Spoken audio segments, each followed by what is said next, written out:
Okay, recording started. So thank you for joining our consultant talks. Charles and I do this every other Thursday. We're your consultant liaisons. My name is Damon Luvisi. Again, many of you know Charles. He's been around the block for quite some time. Just a little poke there. And on the call today, we have Eric Iverson. I hope I said your last name right, Eric. He is the product manager for our image processing solutions. And we have Vincent Ayala, who is our senior sales engineer for image processing, and he has extensive experience. And so if we are working on designs and stuff, it's likely I will put Vincent in front of you, and he will be the brains to help you with that. So we're going to just have a casual conversation. So if you have any questions, feel free to use the chat and or Q&A section. Charles is going to keep an eye on that. And if you want to be unmuted, by all means, just let us know, and we will unmute you, and we can have some interaction. We don't have a lot of people on the call currently, so we've got Al and Mark. So thanks for joining us, guys, and we will get this thing rolling. Yeah, I was going to say we're a small enough group. Probably just we got one more. Blake. Now I would say as long as we're like under 5. We could just let people manage their own mute. Yeah, there you go. Definitely want to have, if there's any questions at all, that's what we're here for. Yeah, Al, I already unmuted Mark. So Al, I'm going to unmute you real quick. If you have any questions, feel free. Nice to see you jump on here. Thank you. Al, you're unmuted now. Okay. Feel free to mute yourself. If I hear any noise, then I'll just mute you again. So Eric, why don't we jump into this? So,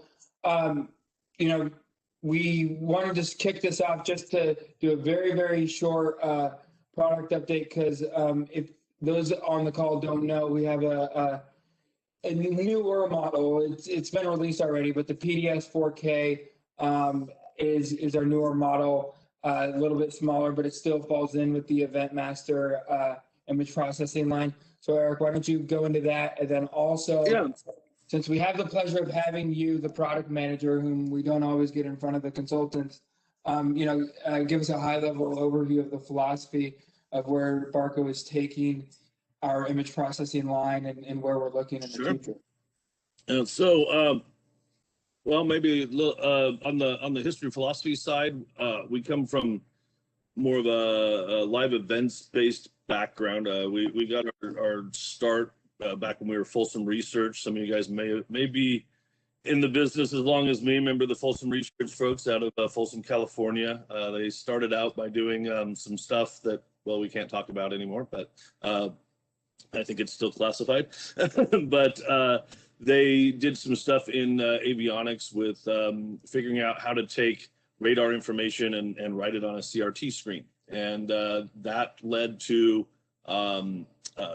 format conversion. So they were doing a lot of work with companies like SGI early on, converting computer graphics to video and so forth. So from there, we went into scaling and got tired of using off-the-shelf stuff that didn't quite give us what we needed, and built our own stuff, which is Athena. You'll see in our marketing material a lot, the Athena scaler. That is our own proprietary algorithms.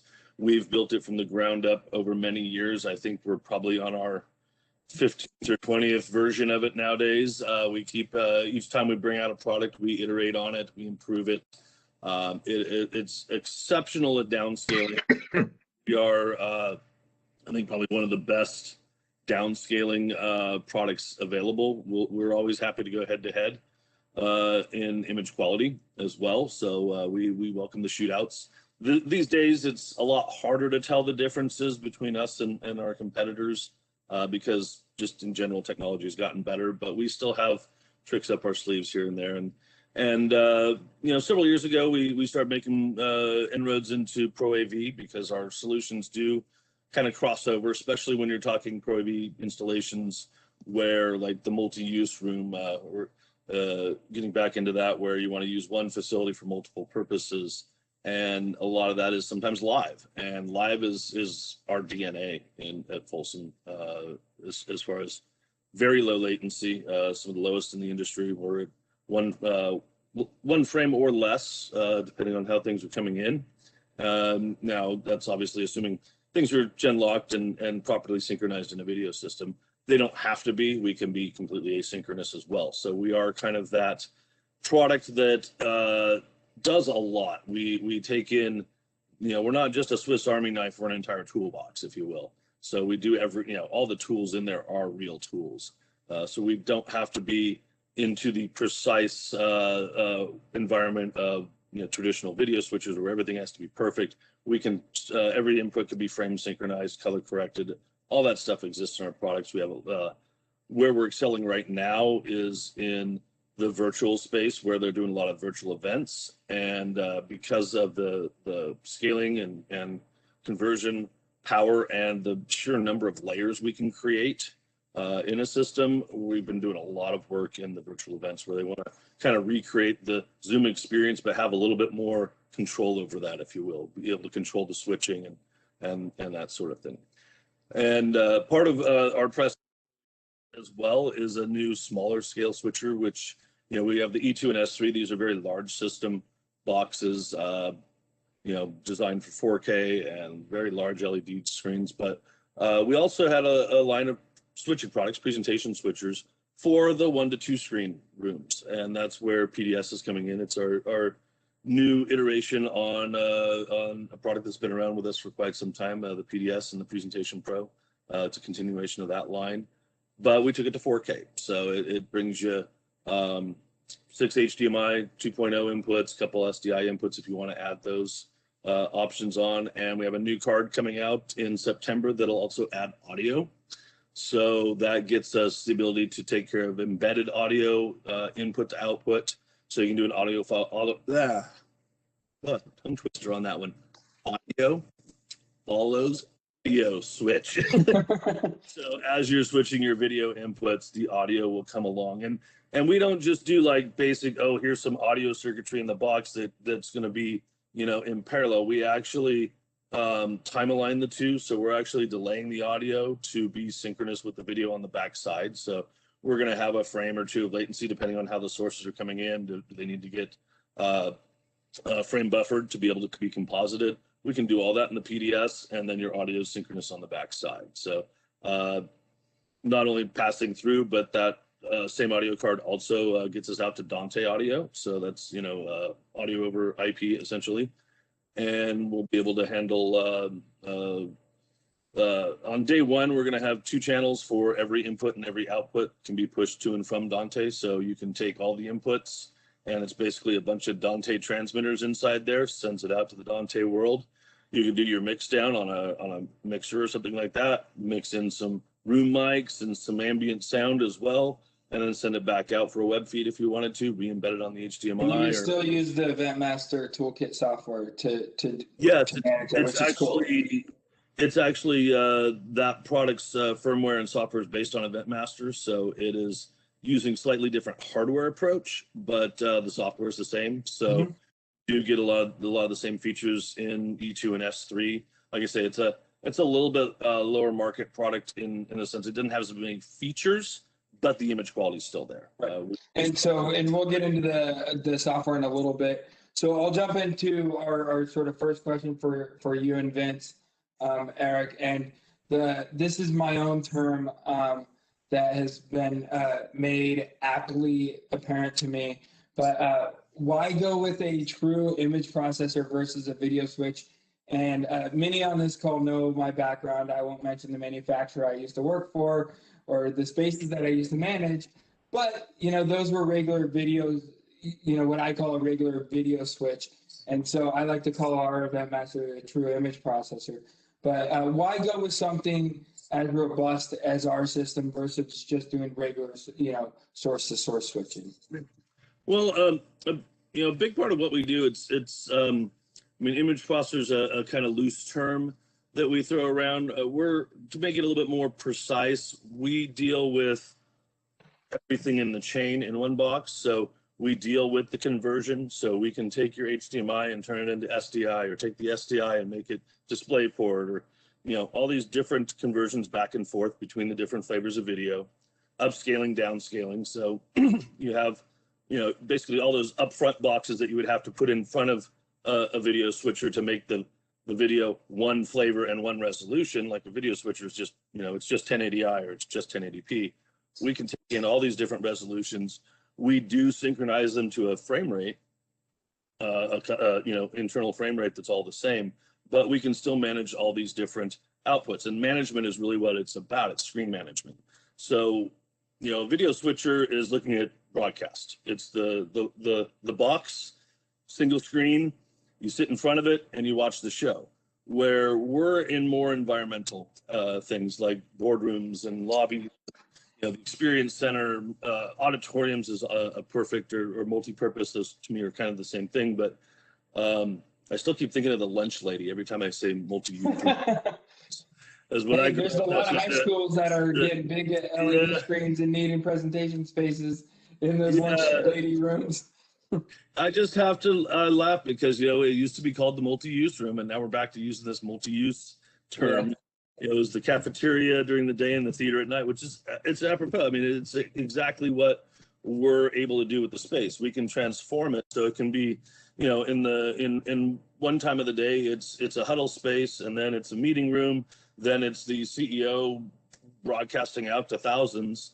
These spaces make sense to be used in many different ways. The idea of the old, well, you do this in this room, I think that's kind of starting to be a bit dated, because you have to utilize your spaces as much as possible. And those are like 4 physical spaces. We're talking about lobbies, experience centers, multi-purpose spaces, auditoriums, or, those are kind of synonymous a little bit in some cases, and boardrooms. But now I almost feel like we have this 6th space. And the 6th space is that virtual space. And, and it's managing those screens for that far side, right? And creating that separate composition, which is something that we can do. And so I wanted to transition that into our next question that we have for you, because, we're working with consultants, and consultants, on average they tend to get hired to do the big jobs, right? Like that's what, they're very experienced group of people. And so what is the criteria, and some may not know that our Event Master series can link, can stack, and can scale. What is some of that criteria to make, 3E2 seen as one system? Mm-hmm. Well, a lot of it comes down to the scale of the event, the scale of the room. As you said, it is a scalable system, so we can add and subtract. Because of that, as I said, starting in events, we've been doing hybrid shows for a long time. I mean, we've had many of our top end customers have been broadcasting to the internet during a live event. This wasn't new to us, right? And depending on how big that has to go, how many screens you have in the room versus how many feeds you want to send off to the world, how many records. Many times we're feeding a production truck that rolls in the morning of the show and plugs in a bunch of stuff, and we send them all the graphics, for instance. So we may need to add processors to have extra outputs and extra feeds. So it really comes down to what the space needs. We have, for instance, there's a space in Australia that's a convention center, and they have a very large, they call it a plenary space. Those UK terms. Basically, it's a big old conference space where they can seat on the floor and up into like stadium style kind of seating. But then they have 2 air walls they can draw and turn it into 3 separate rooms. So the way they've designed their system is they actually have 3 processors in there.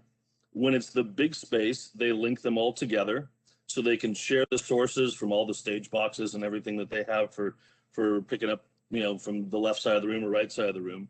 They drive their screens from each of the resident processors, but they're all 3 linked together so they can act as one big system. When it comes time to break down into smaller rooms, they pull the air walls, and 15, 20 minutes later, they've loaded new show files, they've disconnected the links, and now they're in 3 independent rooms. So that kind of flexibility is what comes with this system. And then, of course, size. When you exceed that pixel count, we can drive up to at 60p, we can run 40 megapixels, so 4 outputs of 4K, essentially. We can actually get a little bit taller than that if we lower our frame rates, but that's starting to get into the of cheating the system, if we're not really cheating, but tweaking. and really leveraging the system. But I think actually, Vince, didn't you do a project that kind of needed some linking? Maybe you have an example you could show of that one. Yeah, absolutely. Yeah, and Let's Eric, see what I can do. or Vince, I wanted to bring up one thing that you guys had mentioned to me the other day was, we deal with a lot of Fortune 1000s, and maybe they only need one for their regular meetings, but because we were born in, the Event Massachusetts was born and bred in the events industry, you then have the ability, part of that linking you had brought up, having a rental house or, a contract team come and bring in additional E2s and link it to that built-in system.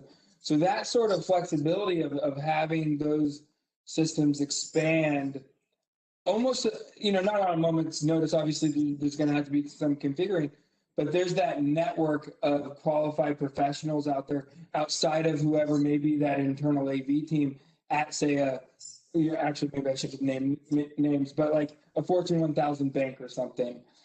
Damon, can you pass me the ball? Oh, yeah, I've got to do that.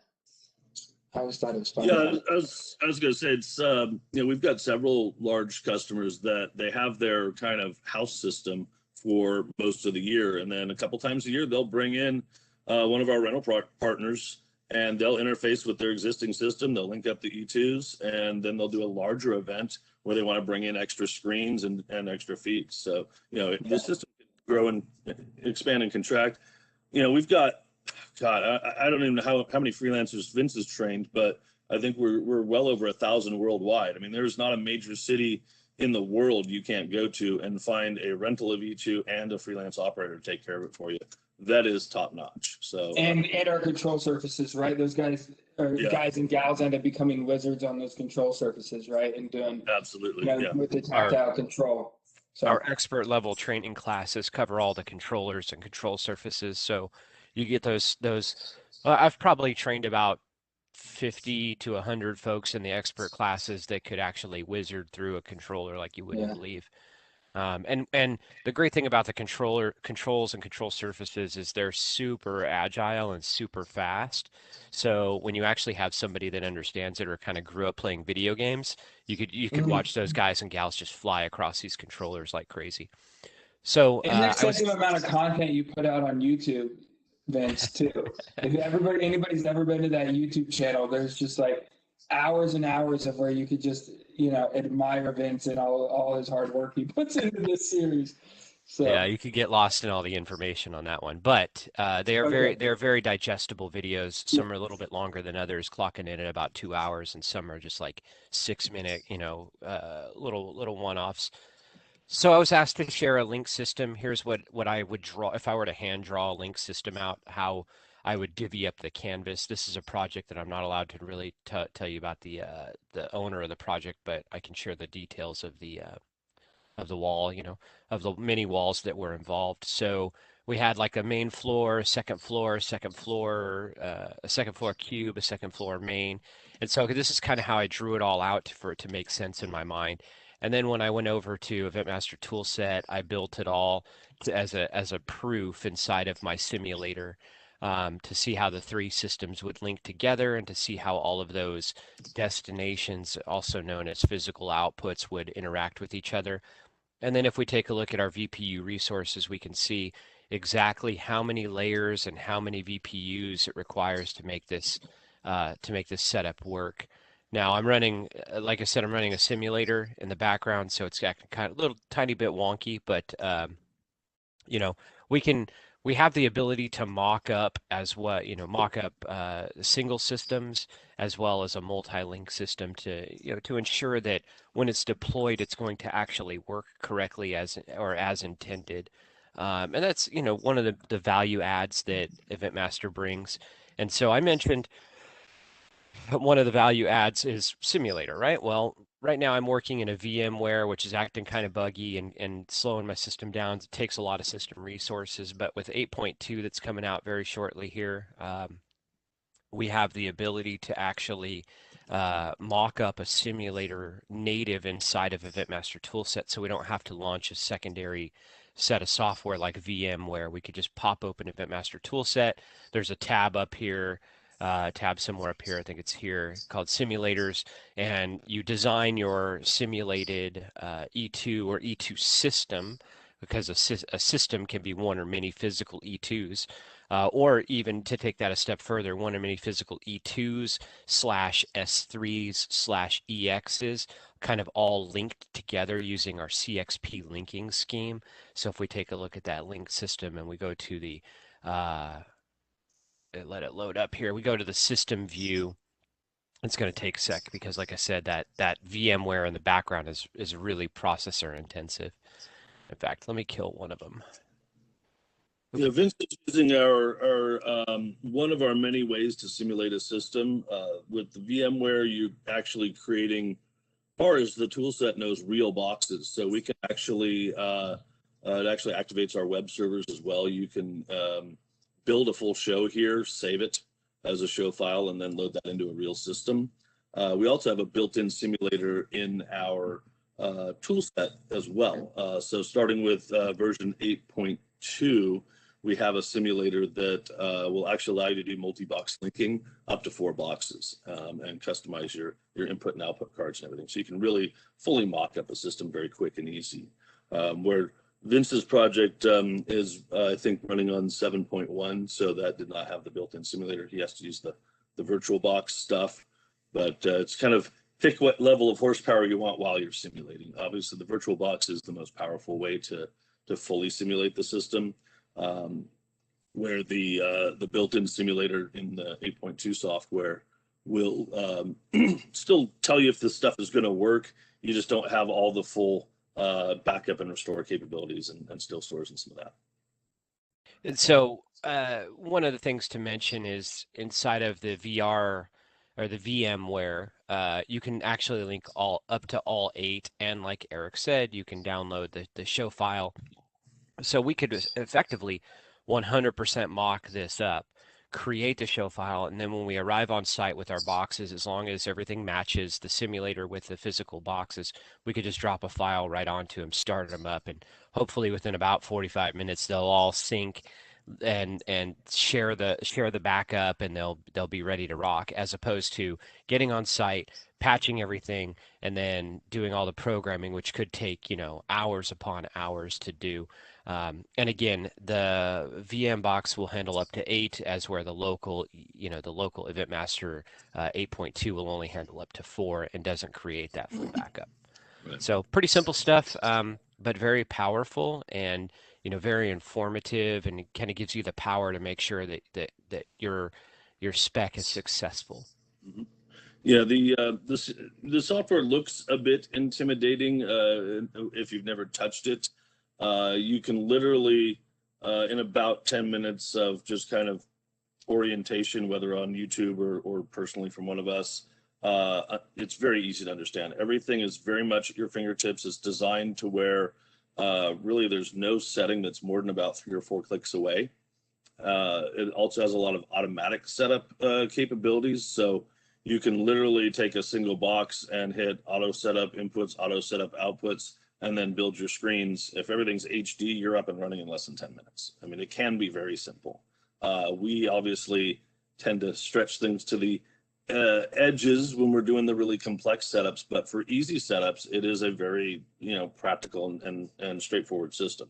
What we're showing here is obviously a large setup. When you figure a typical E2 has 16 outputs, we can determine, like, we have 1 card slot there. It can be multi-viewer or it can be outputs. We can drive up to 8 HD screens or 2 4Ks in our full-blown 4K 60 with full preview.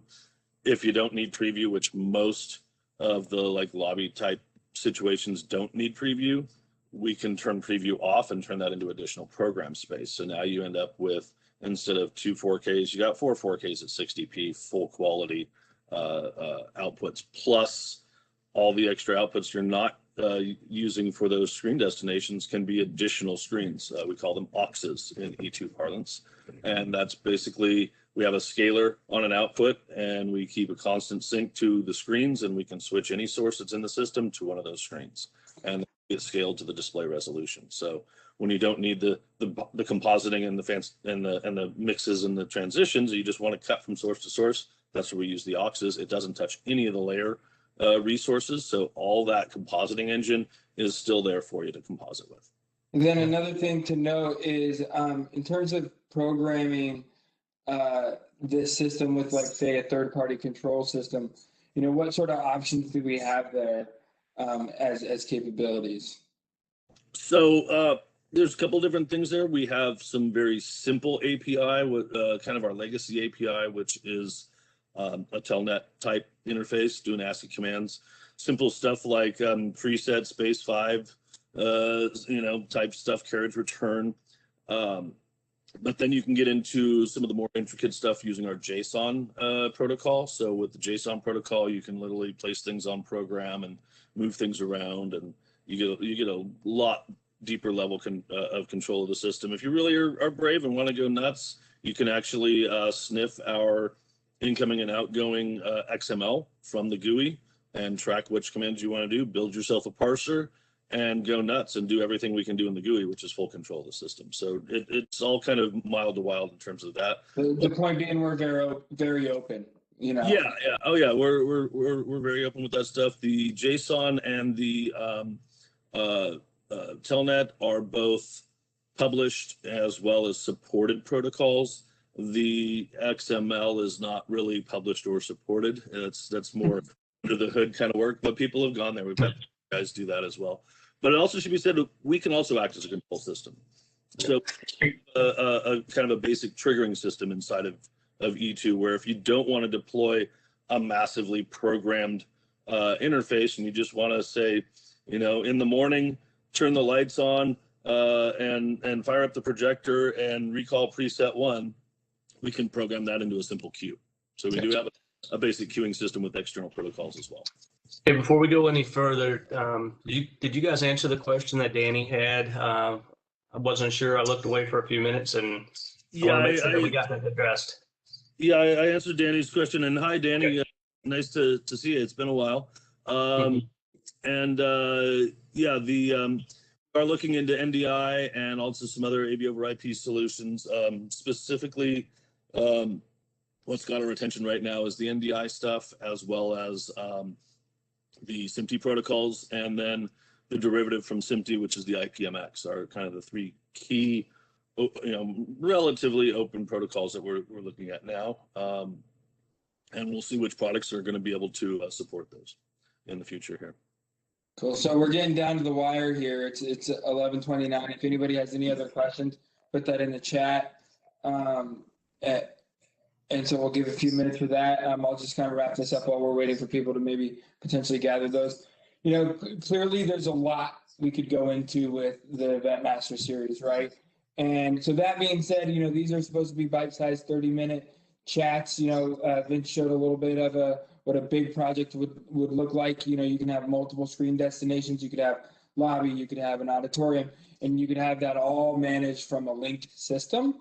So if you are interested in having any sort of one-on-one with Vince or Eric, if maybe there's potential to find out a little bit under the hood and what's out there in the future for Barco image processing, a simple NDA signature and a whole lot of questioning from Eric could probably go a long way for both parties. But feel free to reach out to Charles and I. You can always reach out to us at techsales@barco.com or our individual email addresses, and if we did our job right, you should have those already. And also, don't forget, I want to plug, we've recently, Charles and I spent the last year working on a consultant portal, and so that's just www.barco.com/consultants, and there's a lot of resources there. There's resources for the image processing line there as well, case studies, blog posts, those sorts of things, and that's something that is very dynamic, and we're constantly going to be updating. So even though it is newer, if you see any issues with that, please let Charles and I know so that we can make it better, because that's the goal. It's something to assist you to make your jobs easier. Eric, do you have any other points you want to make? You'd mentioned Vince being a YouTube star. You guys can find us on YouTube at if you do a search for Barco Folsom switchers, you'll find us, or search for Image Pro, E2, most of that stuff will usually come up, Event Master. Also, if you have pure technical questions, you can also reach us at e2@barco.com. If you have feature requests, same thing. We're definitely, that's the product management portal. It's not really tech support. It's more about pre-sales has their own stuff. This is more about interacting with the product directly and the product team. But we're always happy to talk to you guys. If anybody has any questions, and I'm happy to stick around for a couple minutes and answer those, or if people have time for one-on-ones, would love to get some of that scheduled and talk about your projects. And also, as you mentioned, we are working on some things. I think I got Charles's cough there, maybe. I see a couple people on here that would probably have some very good feedback for us to make sure that we address the Pro AV space correctly in future products. So Yeah. And Yep, Vince, do you so, have any other words you want to add in there? I think a lot of people know you already, but you're one of the main resources. You're the main resource for image processing for Charles and I. Then.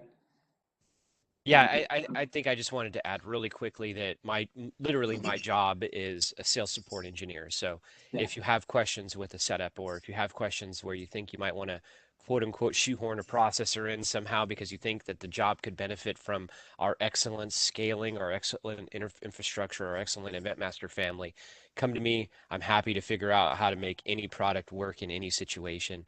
We keep everything confidential. That's literally my job, is to help you spec our stuff. the one thing I will say to that, we're not going to force our products on you.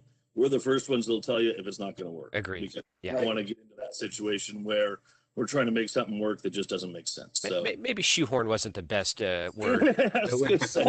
we'll, We'll make it whatever product we want. We can make it work for you. If it doesn't work, we're not going to oversell you.